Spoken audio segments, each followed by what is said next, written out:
अगर किसी का बाप अपनी औलाद के साथ ना इंसाफी करे, बेटा सब्र से काम ले, बाप अगर ना इंसाफी करेगा अल्लाह क्या पकड़ा जाएगा। अगर बड़ा भाई छोटे भाई के साथ ज्यादती करे, छोटा भाई बदतमीजी न करे, सब्र से काम ले, बर्दाश्त से काम ले, बड़ा भाई अगर गलत करेगा अल्लाह क्या पकड़ा जाएगा। रिश्तों में जो बड़े हैं बड़ों को बड़ाई देनी चाहिए। सदर मोहतरम, उलमाए किराम, मोहतरम बुजुर्गों, नौजवान साथियों, माओं और बहनों, प्यारे बच्चों, रत्नी के आज के इस प्रोग्राम में अल्लाह के फजल व करम और उसकी तौफीक से आपके सामने हाजिर होने का मौका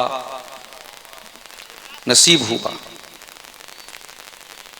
इसी गांव में इसके पहले भी एक दो मर्तबा दावत मिली, लेकिन कुछ नागुज़ीर असबाब की बुनियाद पर, कुछ वजूहात की बुनियाद पर हर मर्तबा मैं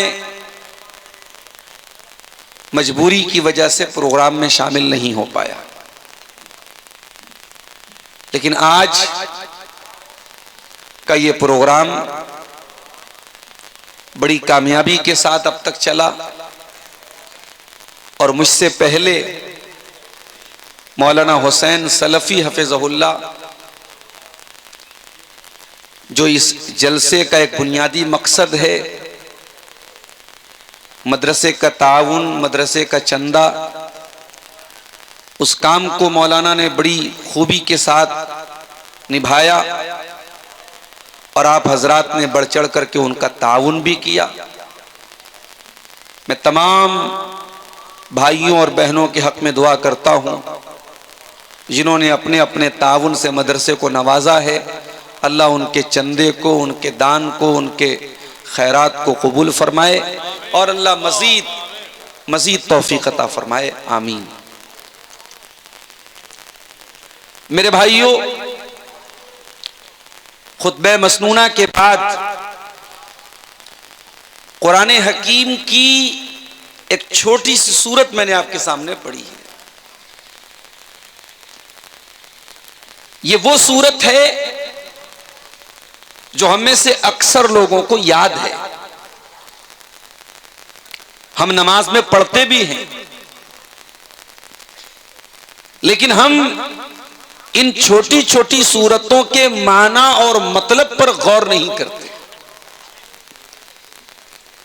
आज की तकरीर में कुरान करीम की छोटी सी सूरत को हम समझने की कोशिश करेंगे। इसमें क्या पैगाम दिया गया है, क्या मैसेज दिया गया है। ये जो सूरत है सूरह तब्बत यदा अबी लहब, ये कुरान की 114 सूरतों में 111 नंबर की सूरत है। इसके बाद सिर्फ 3 सूरतें हैं। सूरह इखलास है कुल हुवल्लाहु अहद, सूरह फलक है कुल औज़ु बिरब्बिल फलक, और सूरह नास है कुल औज़ु बिरब्बिन नास। और ये कुरान के बिल्कुल एंड में, कुरान के आखिर में ये सूरत है। आइए पहले इस सूरत का तर्जमा आपके सामने पेश करता हूं ताकि बात को समझने में आसानी। तब्बत यदा अबी लहब व तब, अबू लहब के दोनों हाथ टूट गए, बर्बाद हो गए, और अबू लहब खुद भी बर्बाद हो गया। मा अगना अन्हु मालुहु व मा कसब, ना तो अबू लहब का माल उसके काम आया, ना उसकी कमाई उसके काम आई। सयस्ला नारन दात लहब, और अन करीब ही अबू लहब जहन्नम की आग में डाला जाएगा जो भड़कने वाली आग है। वमरातुहु हम्मालतल हतब,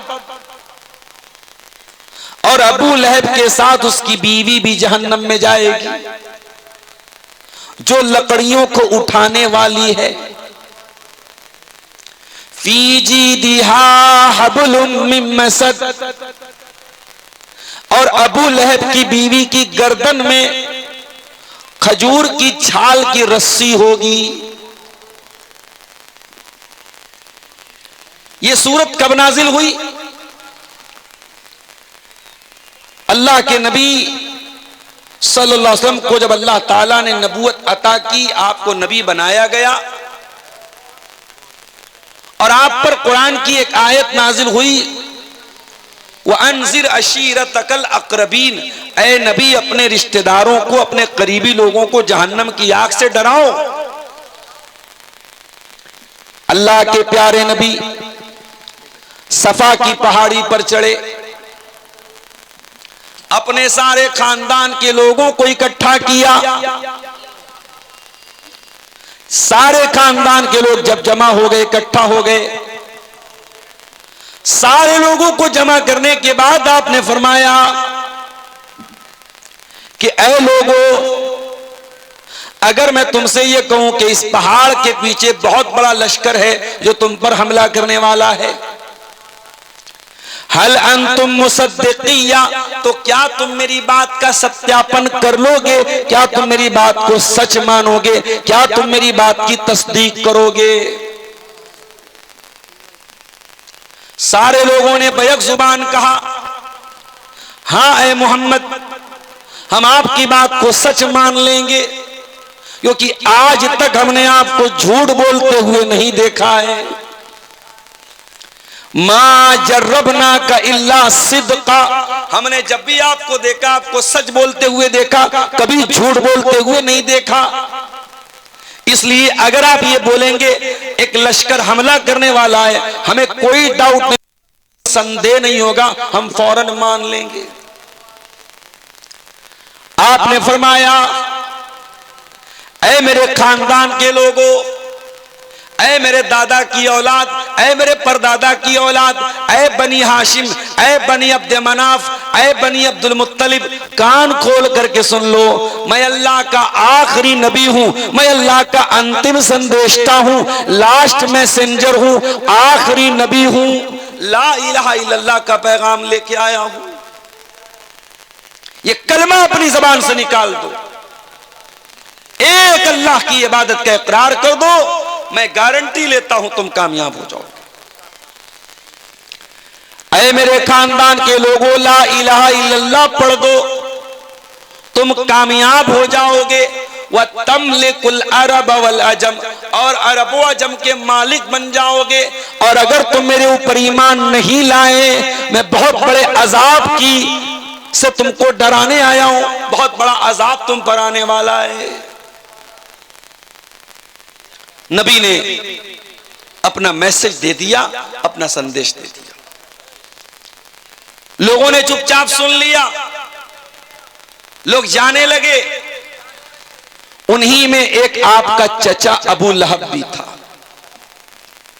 उसने कहा, तब्बन लक या मोहम्मद, ऐ मोहम्मद तेरे लिए बर्बादी हो, अलिहाजा जमातना, क्या तूने हमको इसीलिए यहां बुलाया था? इस्लाम के रास्ते में सबसे पहला रोड़ा अटकाने वाला और नबी अकरम की दावत पर सबसे पहला हमला करने वाला अगर कोई था तो आपका चचा अबू लहब था। इसीलिए अल्लाह ताला ने कुरान की ये सूरत उतार दी, तब्बत यदा अबी लहब, ऐ मेरे नबी को गाली देने वाला, ऐ मेरे नबी को बुरा भला कहने वाला, और मेरे नबी के लिए ये जुमला इस्तेमाल करने वाला कि ऐ मोहम्मद सल्लल्लाहु अलैहि वसल्लम आप तबाह हो जाएं। ऐ अबू लहब, तूने मेरे नबी को इतना बुरा कहा, कान खोल के सुन ले, अब तेरे बारे में कुरान की आयतें उतारूंगा जो कयामत तक पढ़ी जाएंगी। नबी के दुश्मन तो बहुत सारे थे, मगर किसी और दुश्मन का नाम लेके कुरान करीम में कंडेम नहीं किया गया है। अगर किसी दुश्मन का नाम लिया गया है, नबी के किसी दुश्मन का, तो अबू लहब का लिया गया है। अच्छा, ये अबू लहब था कौन? ये नबी का चचा था। इसका नाम था अब्दुल उज्जा, और ये बहुत गोरा चट्टा था, बहुत खूबसूरत था, बहुत हैंडसम था। अरबी जबान में लहब बोलते अंगारे को। इतना सुर्ख रंग था उसके चेहरे का, इतना गोरा चट्टा था, उसको अबू लहब बोलते थे, अंगारे का बाप। बहुत पैसे वाला भी था और बहुत बड़े खानदान का भी था, अल्लाह के नबी के खानदान का था। अब्दुल मुत्तलिब का बेटा था, हाशिम का पोता था, कुरैश खानदान का था। यानी इसका मतलब यह हुआ कि अबू लहब के पास वो सब कुछ था जो आम तौर से दुनिया में लोग तमन्ना करते हैं। भाई, आदमी दुनिया में 3 चीजें चाहता है, इज्जत मिल जाए, दौलत मिल जाए, खूबसूरती मिल जाए। अबू लहब के पास इज्जत भी है, दौलत भी है, खूबसूरती भी है, बहुत बड़े खानदान का है, अल्लाह के प्यारे नबी के खानदान का है, चचा है नबी का। खूबसूरत इतना है कि अबू लहब कहा जाता है उसको, और दौलत बहुत थी उसके पास, और 3 बेटे भी थे, जवान बेटे। लेकिन उसकी जिंदगी का एक ही मकसद था, अल्लाह के प्यारे नबी को तकलीफ पहुंचाना। हज का सीजन आता था, दूर दूर से लोग हज करने मक्का में आते थे। अल्लाह के नबी मक्का के बाजारों में जाते थे, हाजियों का हाथ पकड़ के उनको तौहीद की दावत देते थे, इस्लाम के बारे में समझाते थे, अपनी रिसालत के बारे में बताते थे। जब अल्लाह के नबी लोगों का हाथ पकड़ पकड़ के इस्लाम के बारे में समझाते थे, पीछे पीछे आपका चचा अबू लहब आता था और कहता था, इसकी बात न सुनना, इन्नहु साबी, ये तो साबी है, ये तो बेदीन है, ये तो पागल है, ये तो शायर है, ऐ लोगों मेरे भतीजे की बात मत सुनना। लोग आकर के पूछते कि ये जो अपने आप को नबी कह रहे हैं, ये कौन है जो इनकी तरदीद कर रहा है, कौन है जो इनकी बात को गलत कह रहा है? पता चलता कि चचा है। जब ये पता चलता कि चचा है तो लोग कहते चचा तो भतीजे को ज्यादा जानता है, अगर चचा की नजर में ये गलत है तो इसका मतलब कि ये सही नहीं है। एक बात बोलूं, इंसान दुनिया में दुश्मन से हार सकता है, दुश्मन से जीत सकता है, अपनों से जीतना बहुत मुश्किल है। वो एक शेर है कि हमें तो अपनों ने है लूटा, गैरों में कहां दम था, कश्ती हमारी डूबी, पानी जहां पे कम था। और अरबी का एक शेर है, वह जुल्म ज़विल क़राबति अशद्दु मज़ाज़तन अलन नफ्स मिन वक़्तिल हिसामिल मुहन्नदी, कि जब अपना कोई करीबी हमला करता है तो ज्यादा तकलीफ होती है। अबू लहब नबी का चचा था, नबी चाहते तो पलट के जवाब दे सकते थे, लेकिन चूंकि चचा का दर्जा बाप के बराबर है, अल्लाह के प्यारे नबी ने फरमाया, अल अम्मु सिनउर अम्मुर रजुल सिनउ अबी, इंसान का चचा उसके बाप के बराबर होता है। चचा का एक मर्तबा होता है, इसलिए बच्चों को के दिलों में चचा का और बड़े अब्बा का, ताया का एहतराम पैदा करो। हमारे यहाँ जब से नया कल्चर आया है, चचा को भी अंकल बोला जाता है, खालू को भी अंकल बोला जाता है, मामू को भी अंकल, सब अंकल हो गए। सारे अंकलों में एक अंकल वो भी है जो आपका भाई है और आपके बच्चों का चचा है या आपके बच्चों का ताया है, उसका दर्जा बहुत बड़ा है। अल्लाह के नबी ने फरमाया चचा बाप के बराबर होता है। नए कल्चर में सब आंटी हैं, खाला भी आंटी, मामी भी आंटी, चची भी आंटी, सब आंटी हैं। लेकिन ये बात याद रखो, सारी आंटियां एक तरफ हैं और मां की बहन का दर्जा, जिसको खाला बोलते हैं, आपके यहां भी खाला ही बोलते होंगे, कहीं की मौसी बोलते हैं, खाला या मौसी जो होती है, अल खालतु बिमंजिलतिल उम, अल्लाह के नबी ने फरमाया खाला मां के बराबर होती है। नबी जवाब दे सकते थे, चचा था। मेरे नबी तो वैसे भी गाली का जवाब गाली से नहीं देते थे। एक मर्तबा अल्लाह के नबी बैठे हुए थे, यहूदी वहां से गुजरे। यहूदियों ने शरारत की और कहा अस्सलामु अलैकुम, ऐ मोहम्मद सल्लल्लाहु अलैहि वसल्लम आपके ऊपर मौत आ जाए, हलाक हो जाएं, तबाह हो जाएं आप। हजरत आयशा वहीं पर पर्दे के अंदर मौजूद थी, उन्होंने सुन लिया। हजरत आयशा के सामने उनके नबी को बुरा भला कहा जाए, वो कैसे बर्दाश्त कर सकती थी। हजरत आयशा ने फौरन पलट के जवाब दिया, वालेकुमुस्सलामु वल्लानतु, ऐ यहूदियों तुम पर मौत आए, तुम पर लानत बरसे। नबी ने फरमाया या आयशा महलन या आयशा, ऐ आयशा इतने तैश में आने की क्या जरूरत थी, इतने गुस्से में आने की क्या जरूरत थी। ऐ आयशा अपने आप को थोड़ा ठंडा रखो, थोड़ा अपने आप को नरम बनाओ, इतने जज्बात में आने की क्या जरूरत थी। हजरत आयशा ने फरमाया ऐ अल्लाह के नबी क्या आपने सुना नहीं उन्होंने क्या कहा था, उन्होंने आपको सलाम नहीं किया था, उन्होंने अस्सलामु अलैकुम कहा था, उन्होंने बद्दुआ की थी आपके ऊपर। आपने फरमाया ऐ आयशा मैंने सुना था और मैंने जवाब भी दे दिया था। जब उन्होंने अस्सलामु अलैकुम कहा था तो मैंने व अलैकुम कहा था। उन्होंने कहा अस्सलामु अलैकुम तुम पर मौत आए, मैंने कहा व अलैकुम सेम टू यू तुम पर भी आए। मैंने जवाब दे दिया। तो मेरे नबी का जवाब देने का तरीका भी ये था, गाली का जवाब कभी गाली से आपने नहीं दिया। तो जब दुश्मन को आप गाली का जवाब गाली से नहीं देते थे, तो यहां तो अपना चचा था, चचा आपको तकलीफ पहुंचा रहा है। और अबू लहब की बीवी जो आपकी चची थी, नाम नोट कर लो, उम्मे जमील नाम था, बड़े बाप की बेटी थी।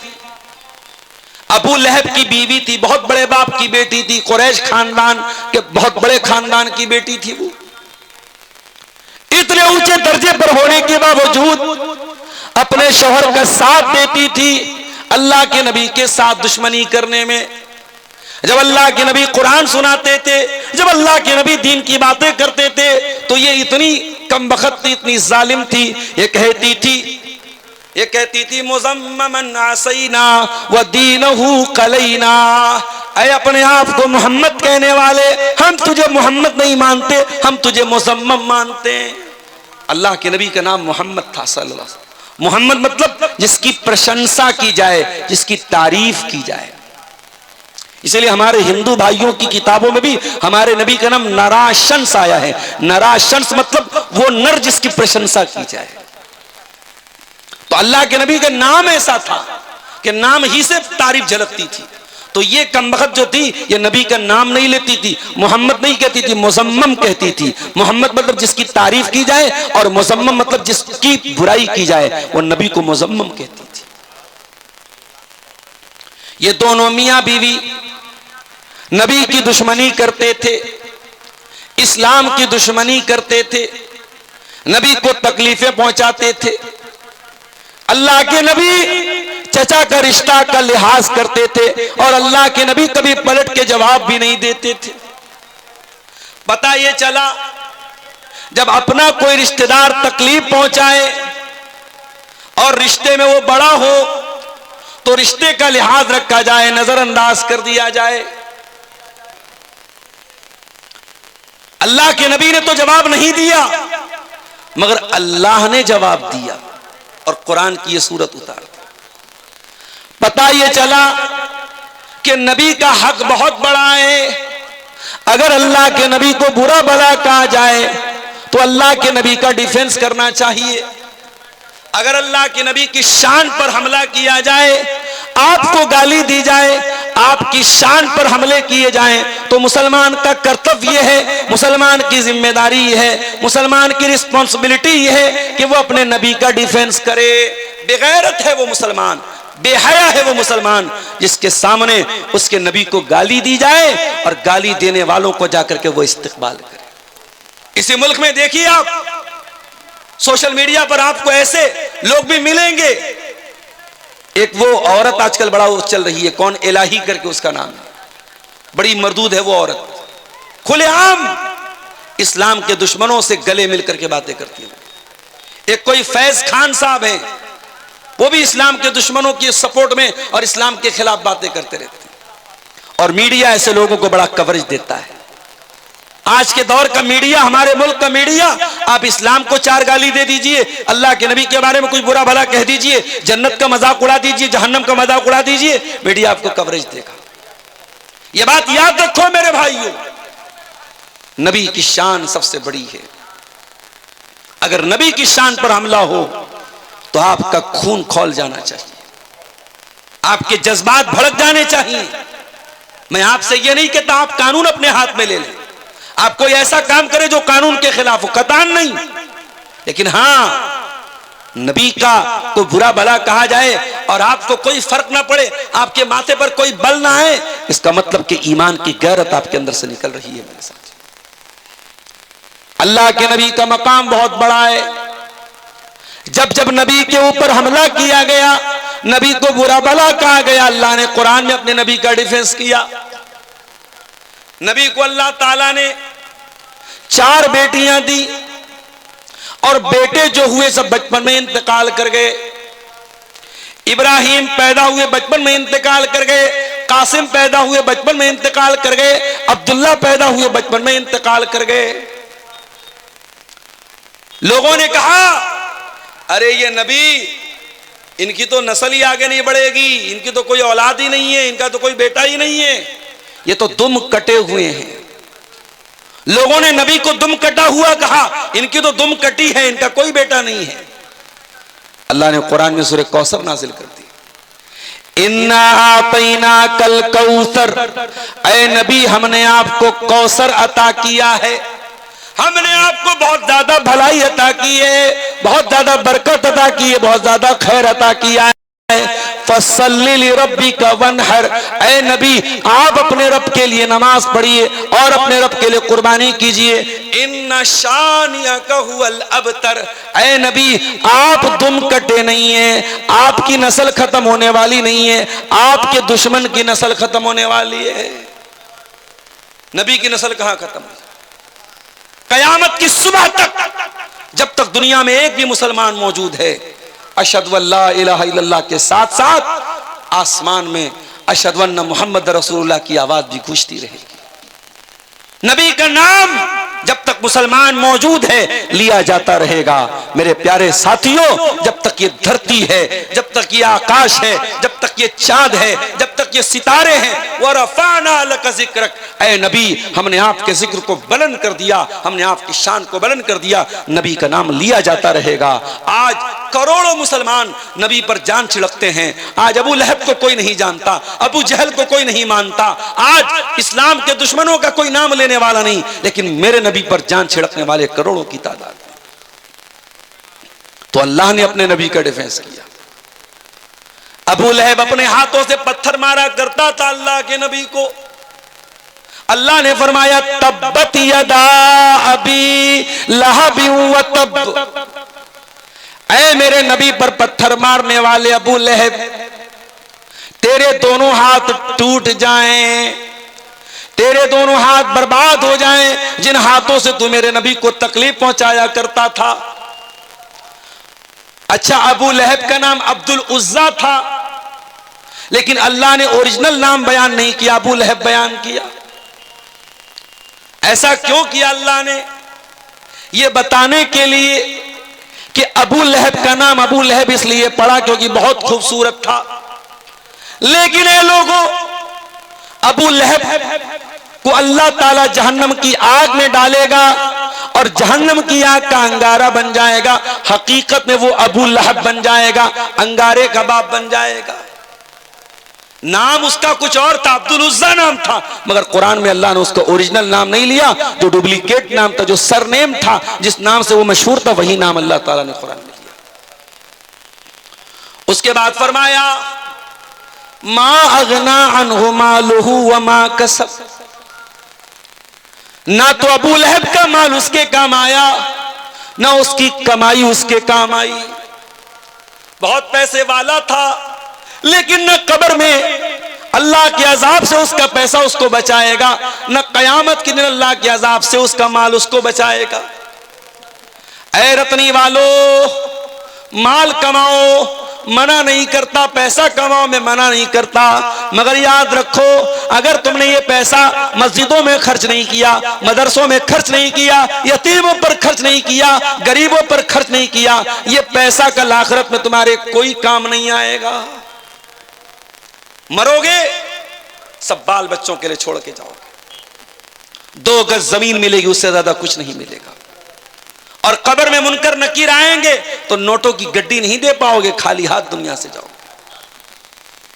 कयामत के दिन अल्लाह ताला जिन बंदों का नाम अमाल बाएं हाथ में देगा, जो फेल हो जाएंगे, जो नाकाम हो जाएंगे, कुरान कहता है जब बाएं हाथ में नाम अमाल मिलेगा तो क्या कहेंगे, वह अम्मा मन ऊतिया किताबहू बिशिमालिही, जिसका नाम अमाल बाएं हाथ में दिया जाएगा वो कहेगा या लैतनी लम ऊत किताबिया व लम अद्री मा हिसाबिया, ऐ काश मेरी किताब मुझको न दी गई होती, काश मैं अपना हिसाबो किताब न जानता।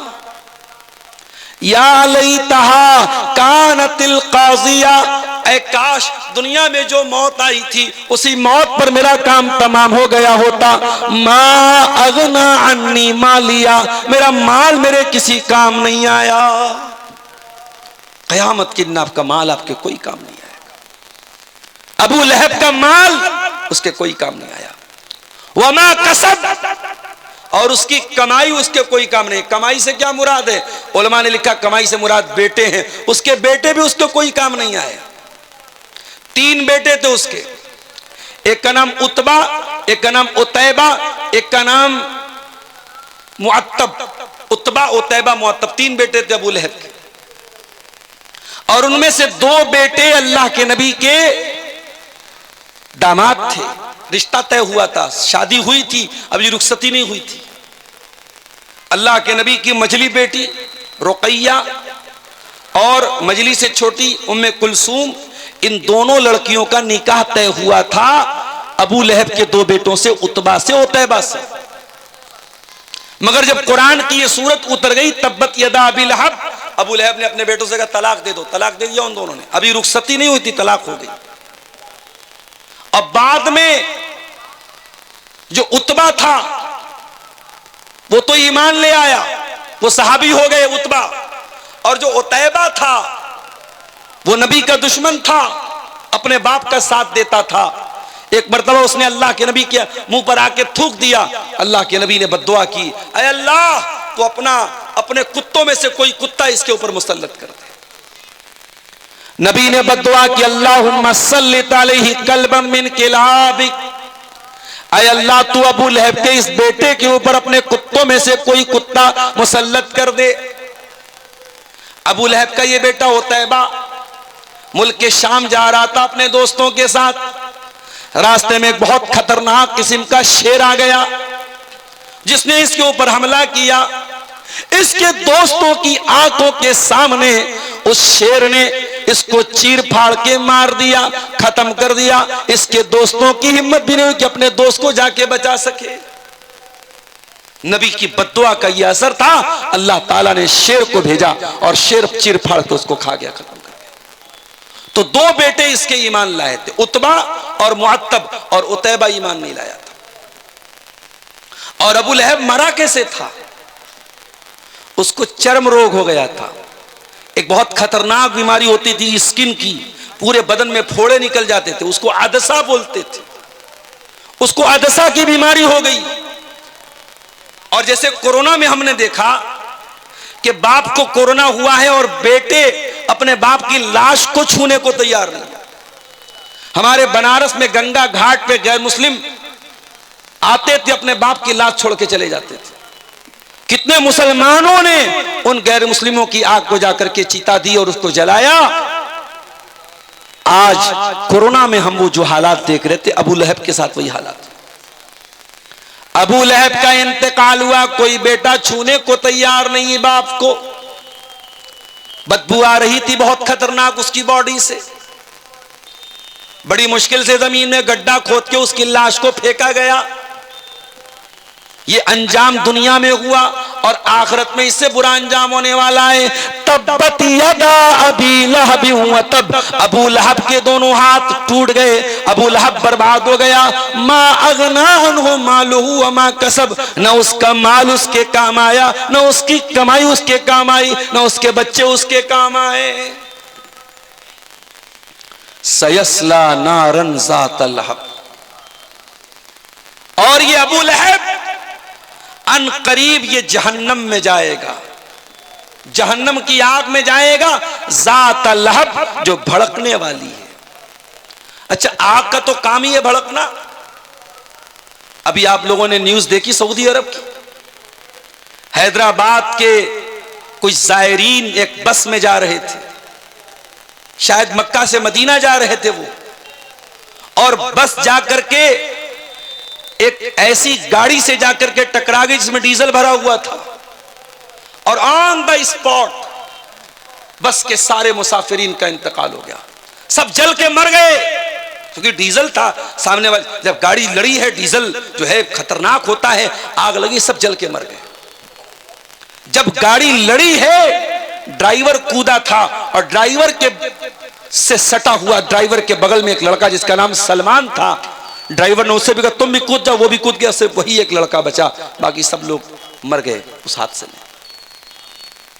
और उम्रा पर जाने के पहले उसी सफर में हैदराबाद की एक पूरी फैमिली, इसमें 20 लोग थे, उन लोगों ने एयरपोर्ट पर पूरे परिवार के साथ फोटो लिया था। आज सोशल मीडिया पर वो फोटो वायरल हो रहा है। जाने के पहले फोटो लिया था, उसमें छोटे छोटे बच्चे भी थे, औरतें भी थीं, बूढ़े भी थे, जवान भी थे, 20-25 लोग थे पूरे परिवार के। पूरा खानदान जल के मर गया। क्या भरोसा है जिंदगानी का, आदमी बुलबुला है पानी का। एक हादसा होता है, इंसान दुनिया से चला जाता है, सिर्फ उसकी यादें रह जाती हैं, उसकी फोटो रह जाते हैं। उसका फेसबुक अकाउंट है, आज कोई चलाने वाला नहीं। उसका बैंक अकाउंट है, आज उसको कोई और इस्तेमाल कर रहा है, उसकी चीजों को कोई और इस्तेमाल कर रहा है। यही हकीकत है मेरे प्यारे साथियों। दुनिया सयस्ला नारन ज़ात लहब, दुनिया की आग तो जलती है और जलने के बाद बुझ जाती है, लेकिन ऐ मेरे बंदो, एक आग ऐसी भी है जो कभी बुझने वाली नहीं है, कभी ठंडी होने वाली नहीं है। सयस्ला नारन ज़ात लहब, अबू लहब उसी आग में जाएगा जो हमेशा भड़कती रहेगी, जो कभी बुझेगी नहीं, कभी खत्म नहीं होगी। दिल्ली में कार में विस्फोट हुआ, सीएनजी की कार थी। अभी हमारी सुरक्षा एजेंसियां तहकीक कर रही कि विस्फोट कैसे हुआ, हकीकत अल्लाह बेहतर जानता है।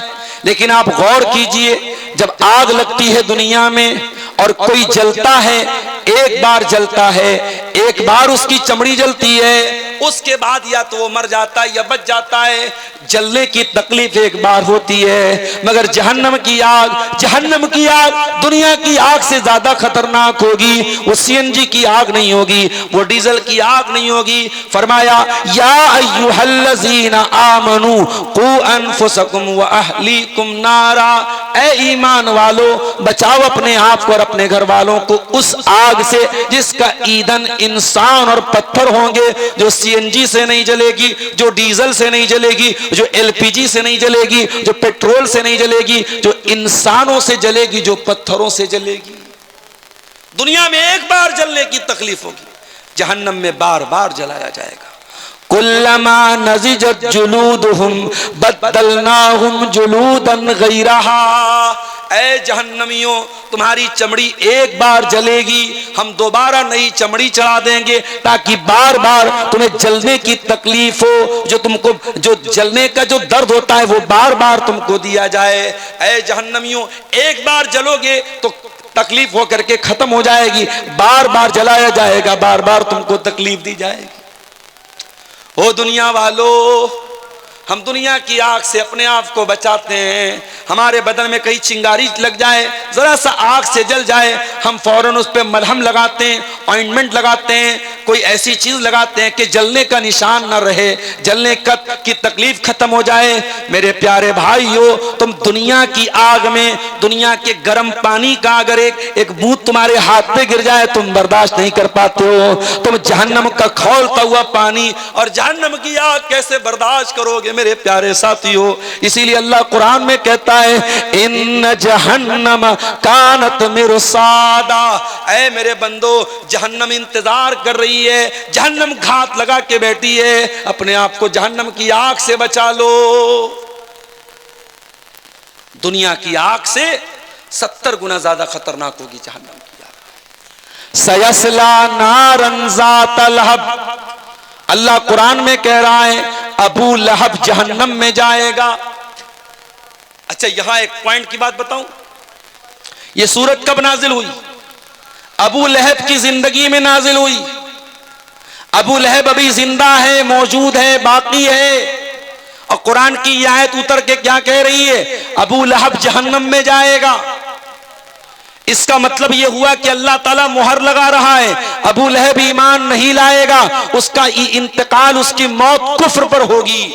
और दुनिया ने देखा अबू लहब ईमान नहीं लाया, ना तो ईमान लाया, न ईमान लाने का कभी ख्याल उसके दिल में पैदा हुआ। अबू लहब कभी ईमान नहीं लाया।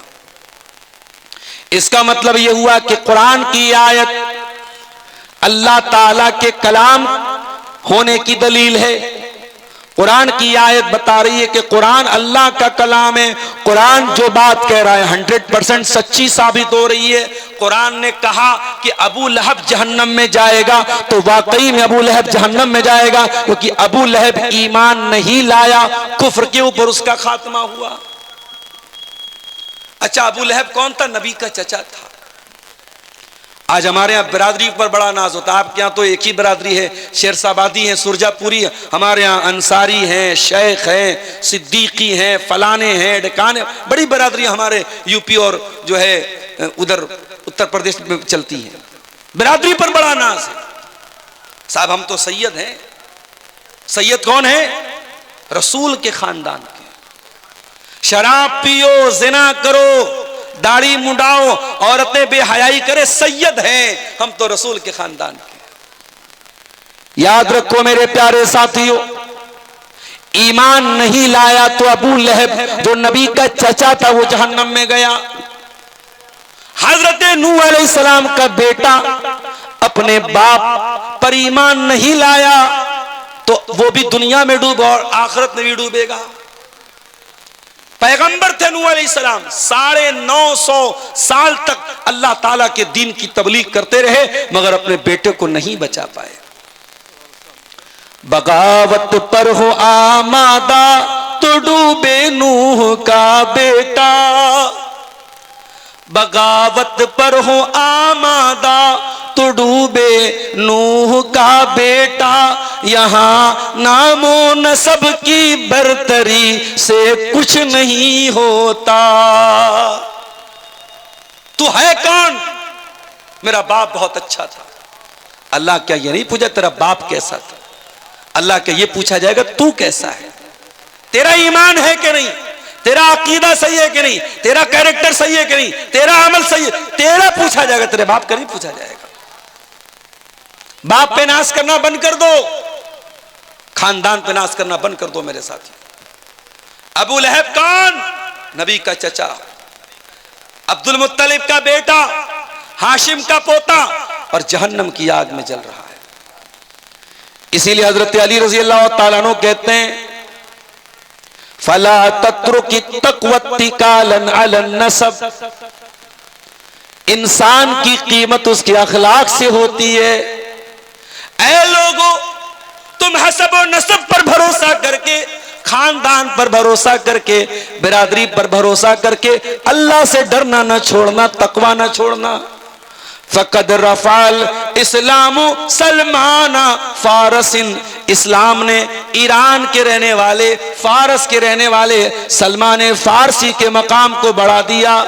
वज़ा शरीफन नसब अबा लहब, और अबू लहब जो बहुत ऊंचे मर्तबे वाला था, उसको इस्लाम ना लाने की वजह से जहन्नम की आग में जाना पड़ेगा। अल्लाह ताला के हसब व नसब की कीमत नहीं है मेरे साथी।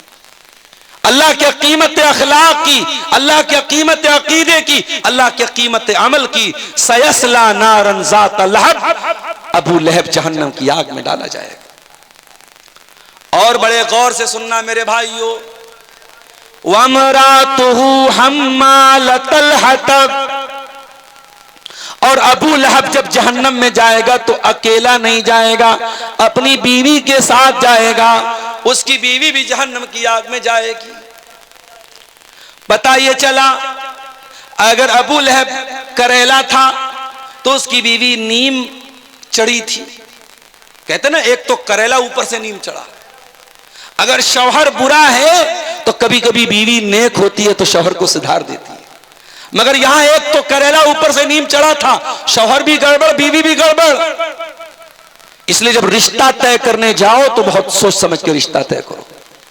मेरी प्यारी माँ और बहनों, जब बहू देखने जाओ तो ये मत देखो कि खूबसूरत कितनी है, ये देखो दीनदार कितनी है। अल्लाह के प्यारे नबी फरमाते हैं, तुनकहुल मरअतु लिअरबईन लिमालिहा व लिहसबिहा व लिजमालिहा व लिदीनिहा। जब औरत का निकाह होता है, चार चीजें औरत के अंदर देखी जाती हैं। माल देखा जाता है, खूबसूरती देखी जाती है, दीनदारी देखी जाती है, खानदान देखा जाता है। आपने फरमाया फज़फर बिज़ातिद्दीन, तुम दीनदार को लेके आ जाओ, कामयाब हो जाओगे। आज क्यों घर बिगड़ रहे हैं? आज क्यों सास बहू का रिश्ता खराब हो रहा है? आज क्यों नंदी और भाभी आपस में लड़ रही हैं? आज क्यों देवरानी जेठानी के झगड़े चल रहे हैं? क्योंकि हमने पैसा तो देखा, हमने बिरादरी तो देखी, हमने लंबा चौड़ा जहेज तो देखा, हमने घर मकान तो देखा, मगर हमने दीनदारी नहीं देखी। घर में औरत लाओ तो दीनदारी देख के लाओ मेरे साथ। आजकल लव मैरिज का बड़ा मामला चल रहा है। लोग पूछते भी, मौलवी साहब लव मैरिज करना कैसा है? मैं साफ साफ जवाब देता हूं, इस्लाम में लव मैरिज का कोई तसव्वुर नहीं है। इस्लाम में लव मैरिज का कोई तसव्वुर नहीं, कोई कॉन्सेप्ट नहीं है। इस्लाम में लव आफ्टर मैरिज का कॉन्सेप्ट है। पहले प्यार करो फिर शादी करो, माफ करना, ये इस्लाम का कॉन्सेप्ट नहीं है। शादी करके मोहब्बत करो, ये इस्लाम का कॉन्सेप्ट है। और हां, अगर किसी को कोई लड़की खूबसूरत लग ही जाए तो इस्लाम ने तरीका बताया है। औरत इस्लाम की नजर में कोई नौकरानी नहीं है, नौकरानी से कोई भी मिल सकता है। औरत इस्लाम की नजर में महारानी है। नौकरानी से मिलने के लिए कोई प्रोटोकॉल नहीं है, नौकरानी से मिलने के लिए कोई इजाजत नहीं लेनी पड़ती, मगर महारानी से मिलने के लिए परमिशन लेना पड़ता है, इजाजत लेनी पड़ती है, टाइम लेना पड़ता है, अपॉइंटमेंट लेना पड़ता है। इस्लाम कहता है औरत तू महारानी है। अगर कोई लड़का तुझे हासिल करना चाहता है, तुझे बीवी बनाना चाहता है, तुझे लेकर के वो कोर्ट मैरिज नहीं कर सकता, तुझे लेकर के वो घर से भाग नहीं सकता।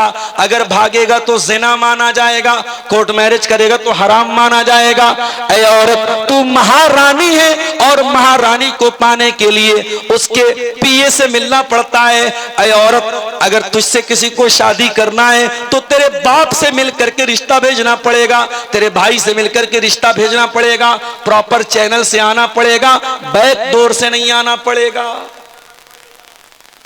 इसलिए अपनी बहनों को भी एक पैगाम देता हूं, अगर कोई लड़का आपसे मोहब्बत का इकरार कर रहा है, रात दिन मैसेज करके आई लव यू लिख रहा है, वीडियो कॉल पर आपसे मोहब्बत का इजहार कर रहा है, इंस्टाग्राम पर आपसे मोहब्बत का इजहार कर रहा है, मेरी बहनों तुम धोखे में ना आना, तुम उसके धोखे में ना आना। वो तुमसे जिना करके तुमको जहन्नम में लेके जाना चाहता है। अरे जो तुमसे सच्ची मोहब्बत करेगा वो जिना करके जहन्नम में लेके नहीं जाएगा, वो निकाह करके, वो सही तरीके से निकाह करके तुमको अपनी शरीक हयात बनाएगा, अपना लाइफ पार्टनर बनाएगा और तुमको जन्नत में लेके जाएगा। अब ये तुम सोच लो मेरी बहनों कि तुम्हें अपनी जिंदगी में साथी कैसा चाहिए। जन्नत में लेके जाने वाला हम सफर चाहिए या जहन्नम में लेके जाने वाला साथी चाहिए। अब तुम तय कर लो तुम्हें क्या करना है।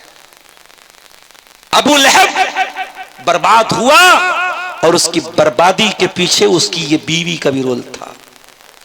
अगर उसको बीवी कैसे मिलती, हजरत आसिया के जैसी बीवी मिलती, तो शायद अबू लहब का अंजाम इतना बुरा ना होता। आसिया कौन थी? फिरौन की बीवी थी। फिरौन कौन था? बहुत बड़ा जालिम था, बच्चों का कातिल था, मगर उसकी बीवी ईमान ले आई। फिरौन की बीवी हजरत मूसा अलैहिस्सलाम पर ईमान ले आई, और जब ईमान लाई फिरौन ने उसको जेल में डाल दिया। हाथों में जंजीर डाल दी गई, पैरों में बेड़ी डाल दी गई। अल्लाह की ये बंदी अपने रब पर ईमान लाने की सजा में अपना महल छोड़कर, अपने तख्तो ताज को छोड़कर, अपनी आरामदेह गद्दी को छोड़ के आज कैद खाने में है, जेल खाने में है। उसके हाथों में जंजीरें डाली गई हैं, उसके पैरों में जंजीरें डाली गई हैं, पूरा बदन लहू लुहान है। और अल्लाह की वो बंदी फिरौन के जेल खाने से दुआ करती है, और उसकी दुआ को अल्लाह ताला कुरान में बयान करता है। ज़रबल्लाहु मसलन लिल्लज़ीना आमनु इम्रात फिरऔन। ऐ ईमान वालो, मैं तुम्हारे लिए मिसाल बयान कर रहा हूं, तुम्हारे लिए आइडियल बना रहा हूं, तुम्हारे लिए आदर्श बना रहा हूं फिरऔन की बीवी आसिया को। इज़ क़ालत रब्बि इब्नि ली इंदक बैतन फिल जन्ना। जब फिरौन की बीवी दुआ करती है, हजरत आसिया दुआ करती है, ऐ अल्लाह तू जन्नत में मुझे एक महल अता फरमा, व नज्जिनी मिन फिरऔन व अमली, और मुझे फिरौन से बचा ले, मुझे फिरौन के अमल से बचा ले, व नज्जिनी मिनल कौमि ज़ालिमीन, मुझे जालिमों से बचा ले। अल्लाह अकबर। तो अल्लाह ने दोनों एग्जाम्पल हमारे सामने पेश कर दिया। मेरी प्यारी माँ और बहनों, अल्लाह ने दोनों मिसालें पेश कर दी। अब तुम तय कर लो, तुम्हें फिरौन की बीवी आसिया के जैसा बनना है या अबू लहब की बीवी उम्मे जमील के जैसा बनना है। अबू लहब की बीवी कैसी थी? हम्मालतल हतब, लकड़ियों को उठाया करती थी। उलमा ने लिखा लकड़ी को उठाने का दो मतलब है। एक मतलब तो यह चुगलखोर थी, रिश्तों में दरार डाला करती थी, लकड़ी डाला करती थी, रिश्तों को तोड़ा करती थी, इसलिए अल्लाह ने उसको हम्मालतल हतब कहा। ऐ मेरी प्यारी माँ बहनों, अगर हो सके तो रिश्ता बनाने वाली बनना, रिश्ता तोड़ने वाली कभी ना बनना, वरना अबू लहब की बीवी के साथ तुम्हारा हशर होगा। चुगलखोर न बनना, रिश्तों में दरार डालने वाली न बनना, अगर हो सके तो मिलाने वाली बनना। कभी किसी की दुश्मनी में नफरत का पेट्रोल मत डालना, कभी नफरत का जहर मत डालना। इसीलिए अल्लाह के नबी फरमाते हैं, अगर आपस में झगड़ा हो जाए, उस झगड़े को जो बढ़ाता है, अल्लाह के नबी ने फरमाया हियल हालिका, रिश्तों को तोड़ना, रिश्तों को काटना, ये इंसान की नेकियों को खत्म कर देता है, रिमूव कर देता है, मिटा देता है, दीन को मिटा देता है, इस्लाम को मिटा देता है। और अगर कोई रिश्तों को जोड़ता है, मेल मिलाप कराता है, इस्लाह कराता है, अल्लाह के नबी ने इसको नमाज से बेहतर कहा, सदका से बेहतर कहा, जिहाद से बेहतर कहा। इसलिए अगर दो लोगों में दूरी है, दरार है, तो दरार को दूर करने वाले बनो, दरार को बढ़ाने वाले मत बनो मेरे प्यारे साथ। यहां तक कि इस्लाम में झूठ बहुत बड़ा गुनाह है, लेकिन अगर दो लोगों को मिलाने के लिए झूठ बोलना पड़े तो इस्लाम ने झूठ भी बोलने की इजाजत दी।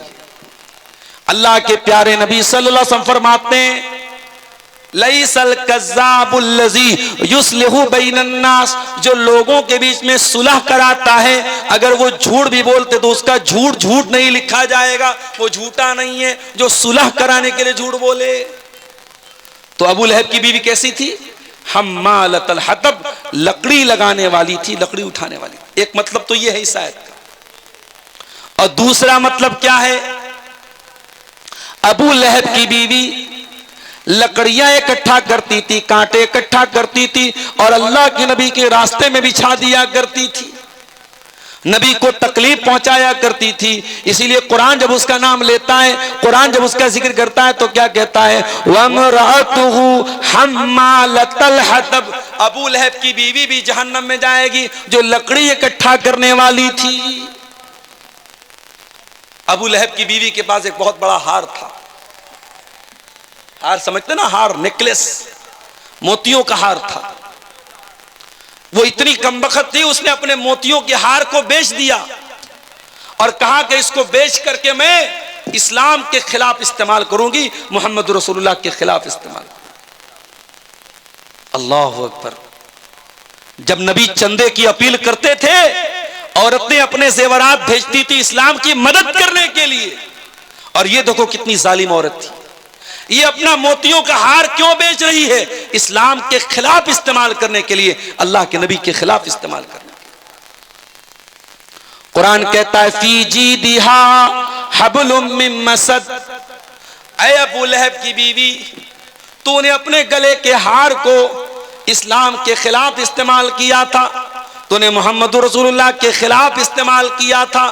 ऐ अबू लहब की बीवी, कल कयामत के दिन तेरे गले में खजूर की छाल की रस्सी डाल के तुझको जहन्नम में डाला जाएगा। हब्लुम मिन मसद, खजूर की छाल की रस्सी डाल के तुझे जहन्नम की आग में डाला जाएगा। और बाज़ उलमा ने लिखा कि खजूर की छाल की नहीं, लोहे की जंजीर इसकी गर्दन में डाली जाएगी। सुम्मा फी सिलसिलतिन ज़रूहा सबऊन ज़िराअन फस्लुकू, 70 गज लंबी जंजीर जिससे जहन्नमियों को जकड़ा जाएगा, वो अबू लहब की बीवी उम्मे जमील के गले में डाली जाएगी और उस जंजीर उसके गले में डाल के उसको जहन्नम में डाला जाएगा। पता ये चला कि अगर शौहर के गलत कामों में बीवी सपोर्ट करती है तो बीवी का भी वही अंजाम होगा तो शौहर का अंजाम। इसलिए खबरदार, कभी गलत काम में किसी का सपोर्ट मत करो। अगर हो सके तो अच्छे कामों में सपोर्ट करो और नहीं कर सकते तो कम से कम बुराई में सपोर्ट मत करो। कुरान एक उसूल बताता है, तावनु अलल बिर्रि वत्तक़वा वला तावनु अलल इस्म वल उद्वान, नेकी के कामों में, तकवा के कामों में एक दूसरे की मदद करो और गुनाह के कामों में, ज़्यादती के कामों में एक दूसरे की मदद न करो। अबू लहब की बीवी क्यों बर्बाद हुई? अपने शौहर का गलत काम में सपोर्ट करने की वजह से। तो ये कुरान की एक छोटी सी सूरत थी जिसमें सिर्फ 5 आयतें हैं। इन 5 आयतों की तफसीर और इसका माना और मतलब मैंने आपके सामने बयान किया है। कुरान की ये छोटी सी सूरत हमें ये मैसेज रही है कि हम अबू लहब के जैसे न बने, हम इस्लाम की मदद करने वाले बने, इस्लाम का सपोर्ट करने वाले बने। कयामत की सुबह तक जब तक कुरान पढ़ा जाता रहेगा तब्बत यदा अबी लहब भी पढ़ी जाएगी और ये सूरत दुनिया को ये पैगाम देगी कि ऐ दुनिया वालों, अगर हो सके तो तुम अबू बकर के साथ खड़े होना, उमर फारूक के साथ खड़े होना, उस्मान गनी के साथ खड़े होना, तुम अबू लहब के साथ खड़े मत होना। इस्लाम के खिलाफ अपनी एनर्जी को इस्तेमाल मत करना, इस्लाम के खिलाफ अपनी ताकत को इस्तेमाल मत करना। मेरे प्यारे साथियों, अभी जब मैं पटना से आ रहा था आपके बीच में, 5-6 किलोमीटर पहले एक जगह मेला लगा हुआ था। हमारे कोई गैर मुस्लिम भाइयों का मेला था, उनका मंदिर भी वहां था, मंदिर के पास मेला लगा हुआ था। मैंने देखा बड़ा जाम लगा हुआ है, तो मैंने किसी से पूछा भाई क्या मामला है? किसी ने कहा कोई लड़का किसी लड़की को लेके भाग गया है। तो ये लड़का लड़की को जो लेके भागता है, हम कभी कभी सीमांचल के कुछ जलसों में भी ये सिचुएशन हम देखते हैं कि साहब जलसों में भी कभी कभी शोर उठता है, क्या हुआ, कोई लड़का किसी लड़की को लेके भाग गया। तो मुझे ऐसा लगता है कि कहीं ना कहीं जो कल्चर हमारे गैर मुस्लिम भाइयों का है, उनके यहाँ मेले ठेले का जो कल्चर है, वो कल्चर हमारे यहाँ जलसों में भी एक मेले ठेले का माहौल बना लिया जाता है। उनके यहाँ भी लड़के लड़कियां सब बाजार में घूम रहे, हमारे यहाँ भी जलसों में बाजारों में घूमते रहते हैं, और ये जो मामलात उनके यहाँ होते वो हमारे यहाँ भी होते हैं। मेरे प्यारे साथियों, हमें और आपको ये सोचना चाहिए कि हम अबू लहब के मिशन को आगे बढ़ा रहे हैं या अबू बकर सिद्दीक के मिशन को आगे बढ़ा रहे हैं। आज बुराइयों का ऐसा माहौल है मेरे प्यारे साथियों कि अल्लाह की पनाह है। दिन ब दिन बुराइयां बढ़ रही हैं, और ऐसे माहौल में हमारे लिए आइडियल अगर कोई लोग हैं तो नबी के सहाबा हैं। मेरे प्यारे साथी, अल्लाह के नबी सहाबा के साथ बैठे हुए हैं। आपने फरमाया जो आदमी दुनिया में नमाज पढ़ेगा जन्नत में उसके लिए अलग से एक गेट होगा, बाबू सला, वो उस गेट से जन्नत में दाखिल होगा। जो दुनिया में बहुत ज्यादा सदका खैरात करेगा उसके लिए जन्नत में एक अलग गेट होगा, बाबू सदका, वो बाबू सदका से जन्नत में जाएगा। जो दुनिया में बहुत ज्यादा नफिल रोजा रखेगा उसके लिए जन्नत में एक दरवाजा होगा, बाबू रैयान, वो बाबू रैयान से जन्नत में दाखिल होगा। जन्नत के 8 दरवाजे होंगे। नबी ने फरमाया 8 दरवाजे से अलग अलग नेकी करने वाले लोग जाएंगे। हजरत अबू बकर सिद्दीक ने कहा, ऐ अल्लाह के नबी, क्या कोई ऐसा भी होगा, कोई ऐसा अल्लाह का कुछ नसीब बंदा भी होगा जिसको 8 दरवाजों से बुलाया जाए, जो सदका खैरात भी खूब करने वाला हो, नमाज भी खूब पढ़ने वाला हो, अल्लाह की राह में जिहाद करने वाला भी हो, रोजा रखने वाला भी हो। ऐ अल्लाह के नबी, क्या कोई ऐसा भी होगा जिसको 8 दरवाजे से बुलाया जाएगा? आपने फरमाया हाँ, ऐसे भी लोग होंगे। वो अर्जू अन तकून मिनहुम, और ऐ अबू बकर, मुझे उम्मीद है कि उन खुश नसीबों में से तुम भी होगे। मेरे प्यारे साथियों, अबू बकर सिद्दीक का मिजाज ऐसा था। आज हम दुनिया के लिए कंपटीशन करते हैं। अगर हमारे भाई के पास दौलत है तो हमारे पास भी दौलत आ जाए, उसके पास 2 मंजिला घर है, हमारे पास भी 2 मंजिला घर आ जाए, उसके पास अगर शोहरत है, इज्जत है, दौलत है, हमारे पास भी आ जाए। हम दुनिया के लिए कंपटीशन करते हैं। मेरे प्यारे साथियों, हमें आखिरत के लिए कंपटीशन करना चाहिए। कुरान कहता है वफी ज़ालिका फलयतनाफसिल मुतनाफिसून, मेरे बंदो, तुम्हें एक दूसरे से आगे बढ़ने की कोशिश करनी चाहिए। जन्नत के लिए, जन्नत के बारे में तुम्हें मुकाबला करना चाहिए, उसमें तुम्हें प्रतिस्पर्धा करना चाहिए, उसमें तुम्हें मुकाबला करना चाहिए। एक मर्तबा अल्लाह के नबी साहबा के साथ बैठे हुए थे।